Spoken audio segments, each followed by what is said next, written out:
Louise Brisson, professeure titulaire, biochimie, microbiologie, bioinformatique, biotechnologie et biophotonique, Pavillon Marchand, Université Laval.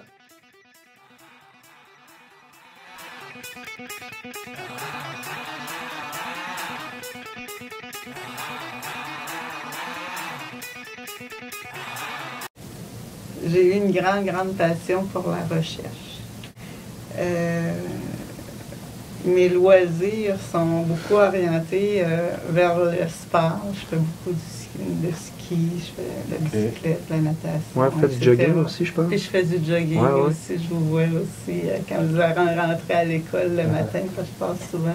OK. Sportive. Mes loisirs, c'est un peu ça, à part la famille, puis la vie culturelle, puis la vie normale. Okay. Ma passion, c'est peut-être de chercher un équilibre avec tout ça. C'est un peu...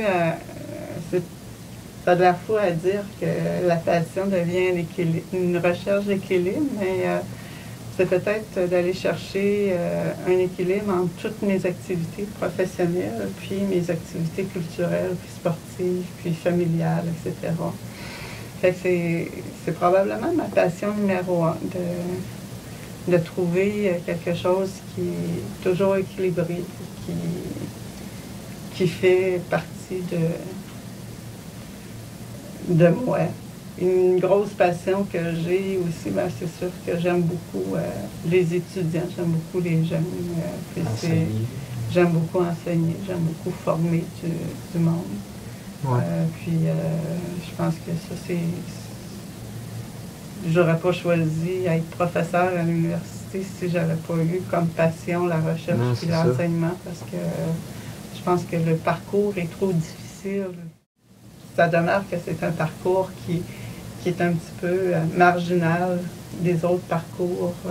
Le fait vivre une marginalité, c'est jamais tout le temps facile, même si on a beaucoup de facilités ou qu'on a des aides à côté. C'est sûr qu'à un moment donné, on se pose des questions. Fait que si j'avais pas eu la passion de montrer au monde, soit dans la recherche ou soit dans l'enseignement, je n'aurais pas continué.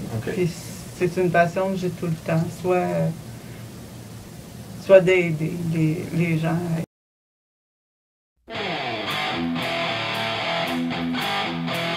À l'université, j'avais vu l'Université Laval, puis j'avais beaucoup d'intérêt aussi en agriculture. OK, vous avez fait vos études ici? J'ai fait mes études de bac en bioagronomie. C'était un cours de 4 ans à la Faculté des sciences d'agriculture. Puis j'avais pris bioagronomie plus que biologie parce que je pensais ne pas continuer plus loin pour mes études, parce que je voulais travailler le plus vite possible. C'est comme normal à 20 ans de travailler. Puis, je voulais rien savoir des études universitaires autres que pour me donner une formation. Puis ce qui est arrivé, c'est qu'en 2e ou 3e année, j'étais vraiment passionnée par les cours de physiologie végétale. Puis là, ce qui me passionnait, j'avais un professeur qui disait « Ah, ben là, savez-vous, à chaque semaine, il arrivait, il y a eu telle chose qu'ils ont montré, dans les plantes qui se passent, puis etc. Puis là, je me disais, Caroline, la science, c'est pas ce qu'on prend dans un livre de référence, puis c'est pas tout n'est pas su encore, puis c'est ça.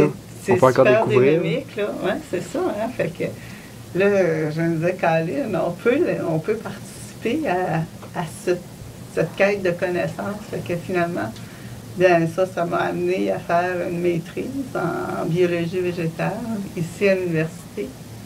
Puis après ça, j'ai fait un doctorat à l'Université Concordia à Montréal.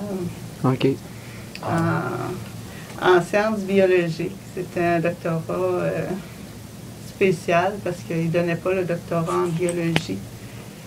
Puis j'étais un petit peu favorisée parce que j'avais des bourses du Conseil national de recherche, puis j'avais un très bon dossier académique. Fait qu'à ce moment-là, j'ai eu comme une permission spéciale de faire un programme spécial. OK. Puis après ça, ben, j'ai fait, parce que dans notre domaine, ça prend des post-doctorats pour avoir une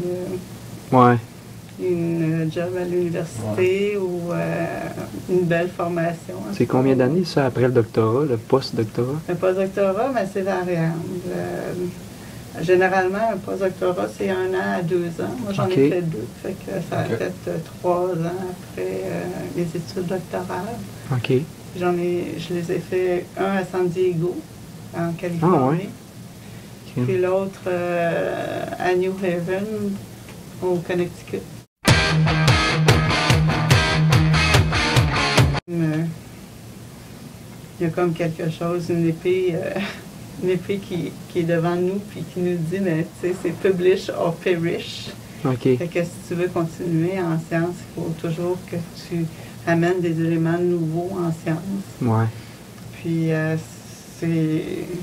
on peut toujours amener des éléments nouveaux qui sont originaux. Puis amener des grandes questions, soulever des grandes questions par nos recherches. Donc ça devient très, très original. Mais ça ne veut pas dire non plus qu'il n'y en a pas d'autres qui n'ont pas pensé. Puis ça ne veut pas dire non plus que c'est facile. Fait que il y a la question d'aller chercher des sous.